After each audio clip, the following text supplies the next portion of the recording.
안녕하세요. 터미입니다. 오늘 들려줄 무서운 이야기는요. 저번 시간에 이어서 박보살 이야기 16화를 들려드릴 건데요. 오늘은 궁합에 대한 기묘한 이야기고요. 에피소드 형식이니까 부담 없이 들으시고 재밌으면 1화부터 다시 정주행해 주시면 감사하겠습니다. 그럼 오늘도 시청 전에 좋아요 부탁드리면서 박보살 이야기 16화 바로 시작하겠습니다. 우리 엄마는 진짜 알아주는 오지라퍼야. 남이 어렵거나 불편한 일이 있으면 꼭 앞장서서 해결사 노릇을 해야 직성이 풀리는 사람이거든. 이 이야기는 꺼내기만 해도 우리 엄마 눈시울이 붉어지는 가슴 아픈 사연이야. 엄마한테는 어릴 때 같은 동네에서 자란 아주 친한 친구들이 있었는데 다들 결혼하고 나서도 서울에서 살았었대. 그런데 우리 엄마랑 아빠랑 결혼을 하면서 대구로 내려오게 됐고 마침 그 다음 해 엄마의 가장 친한 친구인 수기 이모가 결혼을 하셨지. 그런데 이모부가 경남 진해 분이셔서 이모는 진해에서 신혼 살림을 차리게 됐어. 그리고 외동딸이라 형제도 없고 홀어머니 밑에서 자란 수기 이모는 우리 엄마를 친자매처럼 의지하곤 했거든.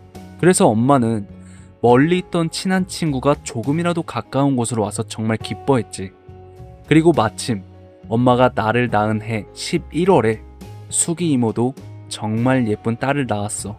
그렇게 두 집안은 거리가 멀지 않아 자주 왕래하면서 친하게 지냈고 이모의 딸인 미나는 얼굴이 진짜 예뻐서 학창시절에 노는 선배들이 꽤나 귀찮게 굴었더라고.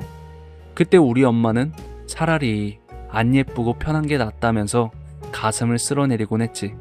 그 후 우리는 성인이 됐고 미나는 부산에 있는 대학으로 진학했지만 꾸준히 연락하면서 잘 지냈었어.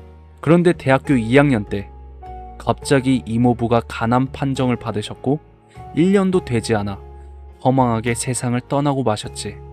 그리고 이모부가 돌아가시자마자 이번에는 수기 이모까지 폐 질환으로 오랜 병상 생활을 시작하게 된 거야.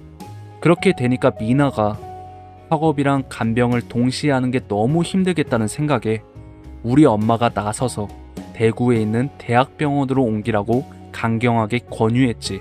그런데 이모랑 미나는 민폐를 끼치기 싫다면서 거절했는데 엄마의 고집에 결국 대구로 병원을 옮기게 됐어. 엄마는 진짜 친자매처럼 이모를 극진히 돌보았고 미나는 주말마다 대구에 와서 간병을 한 뒤에 우리 집에서 하룻밤씩 자고 갔지. 그러면서 자연스럽게 내 친구인 박보살이랑도 자주 어울리면서 셋이서 시간을 보내기도 했어. 그 당시에 엄마가 이모의 예후가 걱정돼서 철학관이랑 스님 그리고 박보살한테도 넌지시 물어봤는데 다들 이번 고비를 넘기기 힘들 거라며 고개를 저었다고 해. 이모 역시 본인의 시간이 얼마 남지 않았다는 걸 느꼈는지 병상에 누워있으면서도 혼자 남겨질 미나의 짝을 찾아주느라 마음이 무척 급해 보였어. 그런데 마침 같은 병실을 쓰던 환자분이 미나를 눈여겨보시고는 자기 아들이랑 선을 보게 해달라면서 양가 어머니들끼리 자리를 주선하신 거야. 그래서 수기 이모는 꼼짝도 못하니까 우리 엄마가 손발이 돼서 은행일이며 온갖 심부름을 도맡아 해주었고 이모의 간곡한 부탁으로 궁합까지 보러 가게 됐지. 그런데 대구역 근처에서 정말 용하기로 소문난 철학관 선생님이 둘의 사주를 보더니 정색을 하면서 반대하시는 거야. 그 남자의 사주에 아주 강력한 백호대살과 괴강살이 끼어 있어서 미나랑은 절대로 엮이면 안 되는 악연이라고 극구 말리셨어.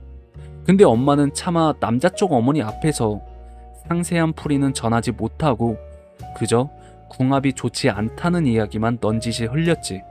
그러니까 남자 쪽 어머니는 요즘 시대에 무슨 궁합 타령이라면서 펄펄 뛰셨고 결국 엄마는 난처한 상황 속에서 둘이 한번 일단 만나보게 하자고 합의를 봤어. 그렇게 두 사람은 첫 만남을 가졌는데 불행인지 다행인지 서로가 첫눈에 반하고 만 거야.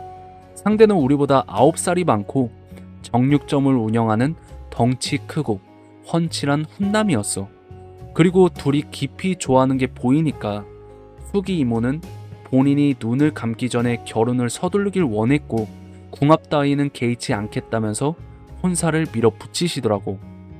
그렇게 몇 달이 흐르고 두 사람이 결혼을 전제로 사귀던 중에 마음이 찜찜했던 우리 엄마는 박보살한테 맞선남을 한번 봐달라고 슬쩍 부탁을 하셨지.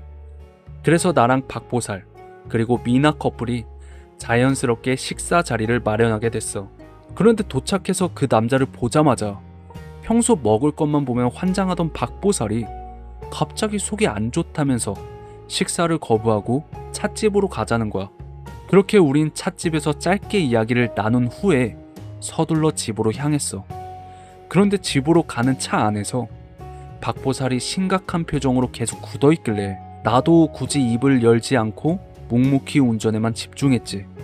그리고 집에 도착하자마자 엄마가 묻기도 전에 박보살이 엄마, 이 결혼 절대 안 돼요 라면서 소리를 지르더라고. 박보살이 사주는 잘 모르지만 그 남자랑 마주 앉아있는 동안 기가 너무 세서 온몸이 타들어가는 것 같았고 남자의 등에 호랑이 3마리가 엎드려 있는 기운을 봤다는 거야.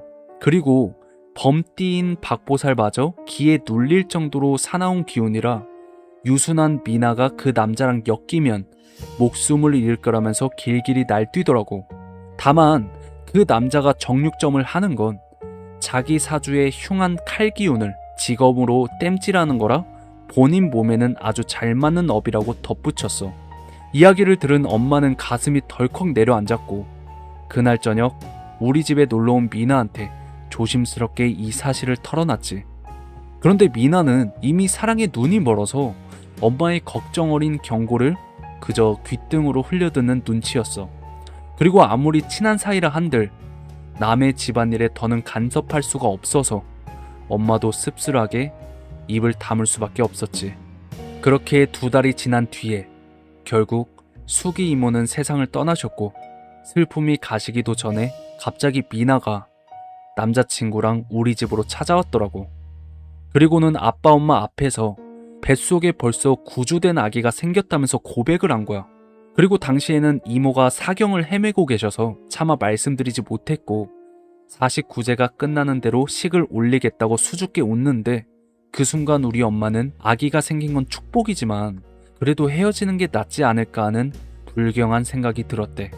결국 49제가 끝나자마자 미나는 결혼식을 올렸지. 그리고 혼전부터 궁합이 나쁘다고 말했던 탓에 결혼식장에서도 시어머니는 우리 엄마를 째려보면서 매우 언짢은 티를 내셨고 박보살은 그런 축복받지 못할 결혼식에는 한 발자국도 들여놓을 수 없다면서 끝내 예식장에 나타나지 않았어. 어찌됐든 식을 무사히 마치고 신혼여행을 다녀온 미나가 우리 집에 인사를 하러 왔는데 입덧이 너무 심해서 아무것도 못 먹는 거야. 그 모습을 본 엄마는 친정엄마가 곁에 있었으면 맛있는 음식이라도 해줬을 거라면서 미나를 붙잡고 눈물을 쏟으셨지. 그 와중에도 눈치 없는 시어머니는 친정도 아닌 남의 집에 가서 왜 자고 오냐면서 수화기 너머로 악을 쓰더라고. 그렇게 슬픔을 잔뜩 안고 돌아선 미나의 뒷모습이 안타깝게도 우리가 본 마지막 미나의 모습이었어. 그리고 그 뒤로 3달쯤 흘렀을 때 박보살한테서 다급한 연락이 왔어. 꿈에 수기 이모가 나타났는데 가슴을 쥐어 뜯으면서 목 놓아 통곡을 하시더래. 그래서 이건 분명히 미나한테 큰 신변의 변화가 생긴 징조라고 경고했지. 그렇게 불길한 예감에 하루 종일 가슴을 졸이고 있었는데 그날 밤 미나 남편의 번호로 연락이 걸려온 거야. 미나가 시장 앞 도로를 건너다가 트럭에 치여서 병원으로 이송됐는데 산모랑 아기가 모두 위독하다는 날벼락 같은 소식이었지. 그래서 나는 정신없이 병원으로 달려갔는데 미나는 이미 싸늘한 주검이 되어 있었고 뱃속에서 억지로 꺼낸 아기마저 얼마 버티지 못하고 엄마의 뒤를 따라 세상을 등졌어. 그리고 엄마는 발인 날에 소리를 지르면서 울다가 기절을 하셨고 신이 있다면 이럴 수는 없다고 통곡을 하시더라고. 그렇게 이모가 모셔진 절에서 미나 모녀의 49제를 지내주었고 마지막 제를 올리고 돌아오는 길에 박보살이 굳게 닫았던 입을 열었어. 그 시어머니라는 작자가 제 영을 다루는 무당 체질인데 아마 아들의 흉한 살을 대신 받아 죽어줄 대속 양으로 미나를 며느리로 삼았을 거래. 엄마는 그 사실을 알고 기가 막혔지만 이미 떠나간 아이들을 두고 따져 물은들 무슨 소용이 있겠냐면서 그저 그 결혼을 뜯어 말리지 못한 자신을 탓하셨어.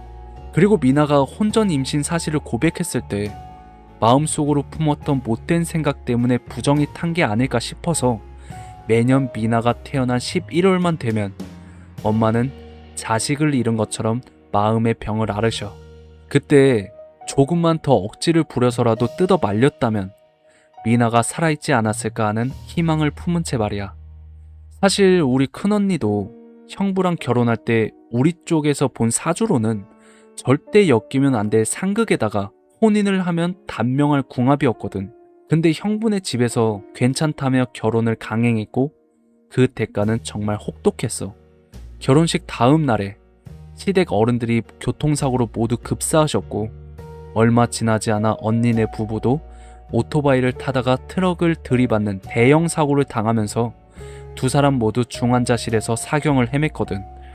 그리고 그 와중에 임신 중독증으로 6번의 유산을 겪었고 어렵게 낳은 아이는 수술만 거듭하다가 한 달 만에 하늘로 떠났지. 그렇게 9년 만에 기적처럼 얻은 아들을 세상에 남겨두면서 형부는 간경화로 먼저 세상을 뜨고 큰언니 역시 몇 년 뒤에 조용히 남편의 뒤를 따랐어. 스님께서 말씀하셨던 것처럼 집안에 초상이 났을 때 결혼을 감행하면 줄초상이 난다더니 결국은 운명의 굴레를 벗어나지 못한 거야. 그래도 형부가 목숨을 대신 대속해준 덕에 언니의 명줄이 조금 늘어났었지만 아들이 자라는 모습을 더 보지 못하고 떠난 게 사실 너무 아쉬워. 그리고 어느덧 그 조카가 장성해서 사범대학에 입학해 훌륭한 교사가 될 준비를 하고 있으니까 하늘에서 지켜보는 언니 부부도 기뻐하지 않을까 싶어. 아무리 흉한 궁합이라도 엮일 인연은 기어이 엮이게 되는 법이지만 만약 누군가가 갈림길에서 진심 어린 경고를 보낸다면 절대 흘려듣지 않았으면 좋겠어. 비록 후회와 눈물로 가득한 과거일지라도 남겨진 우리는 서로를 더 안아주고 예쁜 말을 건네면서 오늘을 따뜻하게 살아가야 하니까 말이야. 오늘 박보살 이야기 16화는 여기까지야. 네, 일단 저는 궁합을 믿지는 않는데요. 이번 에피소드를 읽으면서 어느 정도 생각이 바뀌었고 인연이라는 게 참 신기하다는 생각이 들었어요. 그래도 이걸 듣는 모든 분들이 맹신까지는 하지 않았으면 좋겠고요. 오늘도 재밌게 들으셨으면 좋아요 부탁드리면서 다음 시간에는 박보살 이야기 17화로 오후 6시에 다시 찾아오겠습니다.